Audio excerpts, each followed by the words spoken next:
tous et bienvenue sur le nouveau podcast de la semaine du USA News.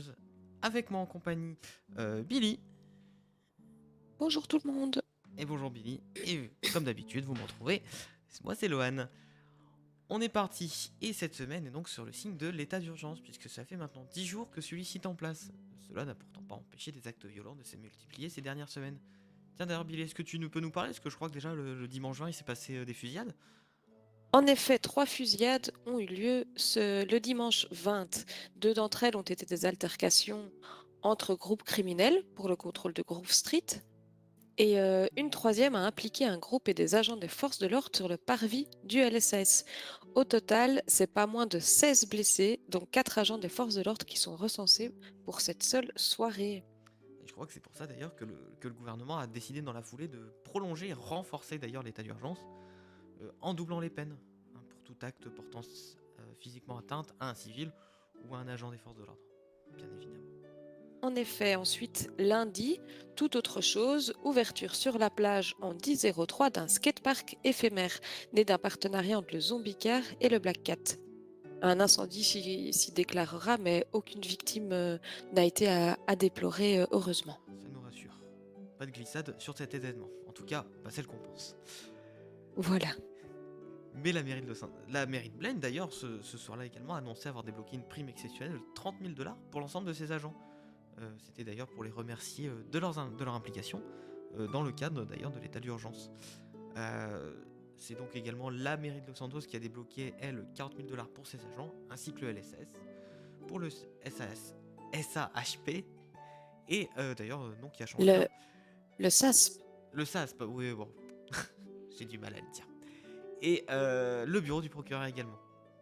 Et on peut également suivre que Voilà. au Il y a eu BCSO, également du changement au BCSO, en effet, puisque le lieutenant de coq et la shérif adjointe Jones ont été promus. félicitations à eux.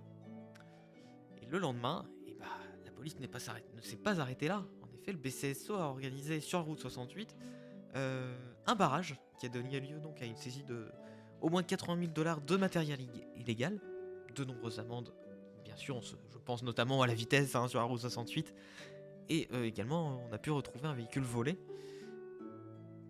C'est exact. Ensuite, nous revenons sur des fusillades, malheureusement.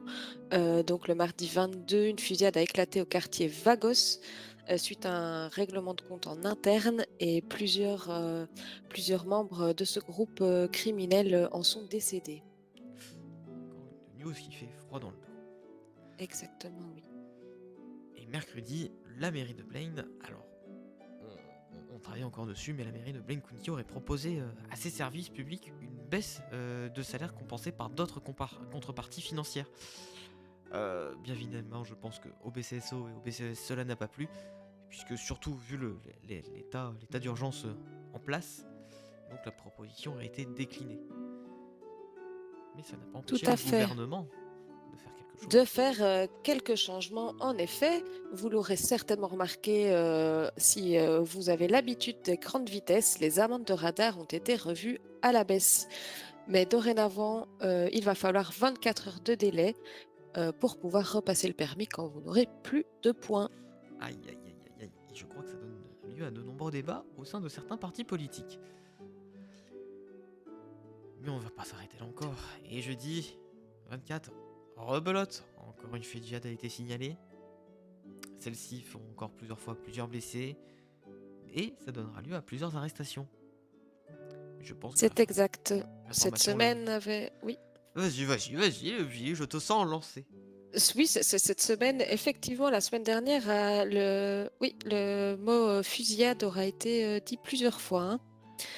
Mais une bonne nouvelle pour les habitants du Nord, un nouveau job de Pôle emploi a ouvert sur Blaine County, le BTP, un travail du bâtiment. Et bien sûr, pas le BDP qui est le bureau du procureur, ce n'est pas pareil, hein, vous trompez pas.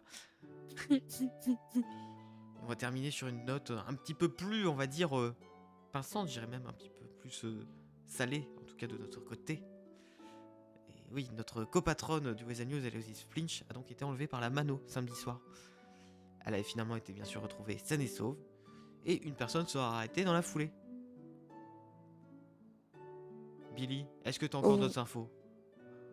je n'ai plus d'infos à donner, mais comme toujours, vous pouvez retrouver ces news et les news de cette semaine, évidemment, sur nos canaux, sur notre site web. Et voilà, nous essayerons de se retrouver la semaine prochaine pour un nouveau résumé d'actualité. Eh ben merci, Billy. Ben, merci à toi, Lohan. Et à la semaine prochaine. À la semaine prochaine.